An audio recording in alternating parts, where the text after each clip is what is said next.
एक समय की बात है। एक राज्य में एक प्रतापी राजा राज करता था। एक दिन उसके दरबार में एक विदेशी आगंतुक आया और उसने राजा को एक सुंदर पत्थर उपहार में दिया। राजा वह पत्थर देख बहुत प्रसन्न हुआ।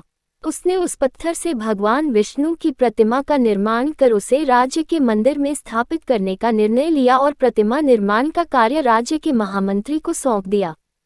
महामंत्री गांव के सर्वश्रेष्ठ मूर्तिकार के पास गया और उसे वो पत्थर देते हुए बोला, महाराज, मंदिर में भगवान विष्णु की प्रतिमा स्थापित करना चाहते हैं।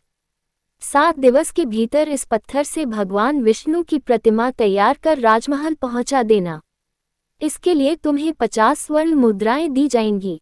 50 स्वर्ण मुद्राओं की बात सुनकर मूर्तिकार खुश हो गया और महामंत्री के जाने के उपरांत प्रतिमा का निर्माण कार्य प्रारंभ करने के उद्देश्य से अपने औजार निकाल लिए। अपने औजारों में से उसने एक हथौड़ा लिया और पत्थर तोड़ने के लिए उस पर हथौड़े से वार करने लगा, किंतु पत्थर जस का तस रहा। मूर्तिकार ने हथौड़े के कई वार पत्थर पर किए, किंतु पत्थर नहीं टूटा। 50 बार प्रयास करने के उपरांत मूर्तिकार ने अंतिम बार प्रयास करने के उद्देश्य से हथौड़ा उठाया, किंतु ये सोचकर हथौड़े पर प्रहार करने के पूर्व ही उसने हाथ खींच लिया कि जब 50 बार वार करने से पत्थर नहीं टूटा तो अब क्या टूटेगा।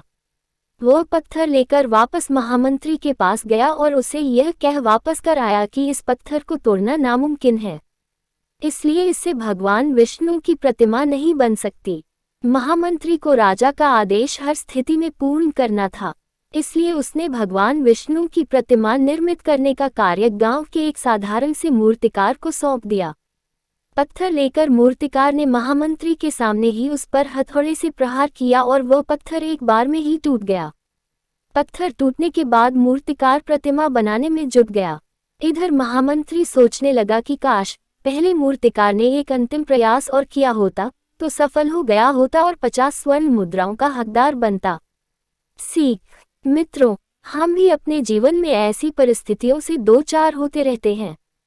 कई बार किसी कार्य को करने के पूर्व या किसी समस्या के सामने आने पर उसका निराकरण करने के पूर्व ही हमारा आत्मविश्वास डगमगा जाता है और हम प्रयास किए बिना ही हार मान लेते हैं। कई बार हम 1-2 प्रयास में असफलता मिलने पर आगे प्रयास करना छोड़ देते हैं, जबकि हो सकता है कि कुछ प्रयास और करने पर कार्य पूर्ण हो जाता या समस्या का समाधान हो जाता। यदि जीवन में सफलता प्राप्त करनी है तो बार बार असफल होने पर भी तब तक प्रयास करना नहीं छोड़ना चाहिए जब तक सफलता नहीं मिल जाती। क्या पता जिस प्रयास को करने के पूर्व हम हाथ खींच ले वही हमारा अंतिम प्रयास हो और उसमें हमें कामयाबी प्राप्त हो जाए।